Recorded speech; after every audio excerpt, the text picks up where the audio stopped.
मुझे इस बात से कोई फ़र्क नहीं पड़ रहा कि जमहूरियत है या डिक्टेटरशिप है। मुझे इस बात से फ़र्क पड़ रहा है कि मेरे बच्चों को खाना मिल रहा है, उनका फ्यूचर सेफ हुआ कि नहीं, उन्हें तालीम मिल रही है, उन्हें सेहत के मौके मिल रहे हैं या नहीं मिल रहे।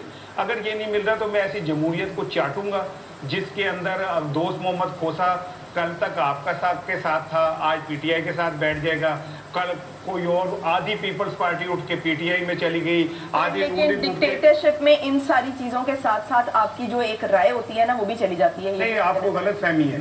पाकिस्तान के अंदर जितनी भी डिक्टेटरशिप आई है उनमें अवामी राय खत्म नहीं हुई, उन्हें मजबूरन अवाम की राय का एहतराम करते हुए चाहे मजलिस शूरा बनानी पड़ी या कुछ भी बनाना पड़ा। लेकिन 10-10 साल राणा साहब बिल्कुल सही कह रहे हैं। राणा साहब बिल्कुल से जनरल जिया ने राय बनाने के लिए कोड़े भी मारे थे। बिल्कुल ठीक कह रहे हैं, राय की हमेशा जाती। नहीं, मेरी सुन, बिल्कुल सही। जो मैं ये शाही किले में उसने कभी बंद किए थे, इंसान नहीं, बिल्कुल मैं आपकी बात, देखिए मेरी बात तो पूरी दुनिया की तारीख में इतना जबर नहीं हुआ जितना पाकिस्तान पे हुआ। मेरी सुन तो लें जनाब, उस साथ घरों में नौजवानों को उठा के ले गए। सुन तो ले, मैं भाईजान जो कह रहा हूँ उस मार्शाल्लाह के अंदर कहीं शायद आपने फरमाया ना कि यहाँ कभी नहीं रहा उस मार्शाल्लाह में, मैंने भी खुदा का लिए खुदा के जो बात मैं कह रहा हूँ, मैं जो बात दोबारा तो सर आपको बिल्कुल भी नहीं कहना चाहिए। नहीं, मैं बिल्कुल कहूंगा, अगर ये जमहूरियत है जिस जमहूरियत के अंदर हमारे कर्जे पहले से डबल हो जाएं, जिसमें गरीब बच्चा भूखा मरना शुरू हो जाए, जिसमें बच्चे को तालीम के बाद नौकरी ना मिले, जिसके अंदर अमीर का बच्चा बाहर बैठ के दो गोंगलू जो हैं खरबोपति हो जाए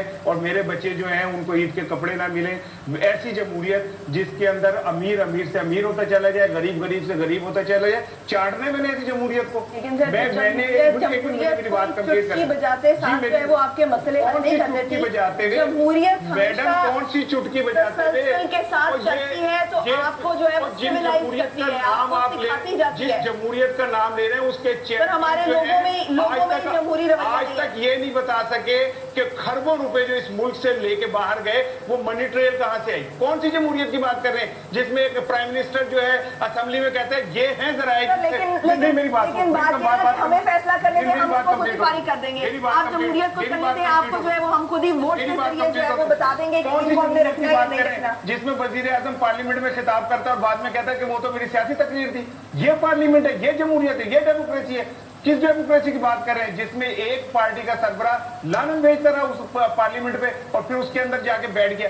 ये फ्रॉडियों का, चोरों का, उचक्कों का, कब्जा ग्रुपों का, रुमाल फेंक के लूटने वालों के नाम के ऊपर इन्होंने तो इसका मतलब ये कि डिक्टेटरशिप आ जाए। नहीं, डिक्टेटरशिप क्यों आए डिक्टेटरशिप? आप ये बात मैंने कब कहा है अगर मैं इन लोगों को गाली दूंगा तो इसका मतलब मैं किसी डिक्टेटर की हिमायत करूंगा, और अगर मैं डिक्टेटर की भी हिमायत करूंगा आप फिर जमहूरियत के मेरी बात सुन लेना। सम्राट भी देखेंगे। सुन, कौन से सम्राट की आप बात करें? क्या सम्राट? जब मैं और आप का जो वोट है वो डिसाइड करेगा कि हमने किसको लेकर कौन सा वोट? आज तक पाकिस्तान में कौन सा इलेक्शन है जिसमें वोटर ने इलेक्शन को डिसाइड किया कि ये वो जीतेगा, ये हारेगा?